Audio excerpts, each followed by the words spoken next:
एक जंगल में एक बहुत ही चालाक खरगोश रहता था। उसका नाम रणजीत था। रणजीत को खाने के लिए हमेशा नई चालें और तरीके ढूंढने का शौक था। एक दिन वह एक सच्चे और डरावने शेर से मिला। शेर का नाम सुरेश था।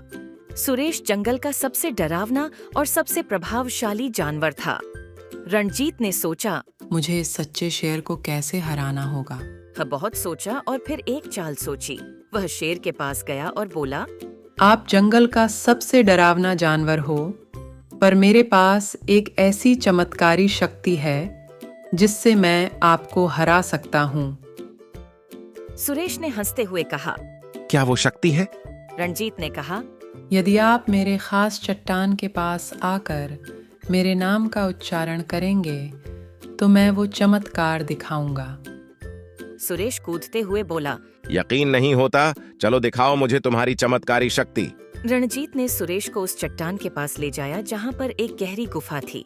फिर वह बोला, ठीक है, अब मैं चमत्कार दिखाऊंगा, लेकिन याद रखिए ये शक्ति बस सच्चाई के साथ काम करती है।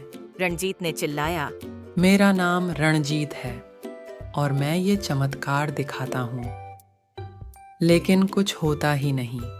सुरेश हंसते हुए बोले, ये क्या मजाक है? कहाँ है तुम्हारी चमत्कारी शक्ति? रणजीत ने घबरा कर कहा, मुझे माफ कर दो शेर जी, मेरे पास कोई चमत्कार शक्ति नहीं है, मैं बस तुम्हें डरा रहा था। सुरेश का चेहरा नाराजगी और गुस्से से भर गया। तुमने मुझे बेवकूफ बनाया। वह रणजीत को पकड़ने के लिए बढ़ा, लेकिन रणजीत ने अपनी चालाकी से उसे भाग गया। इस कहानी से हमें यह सीख मिलती है कि चालाकी से किसी को धोखा देने का प्रयास अच्छा नहीं होता।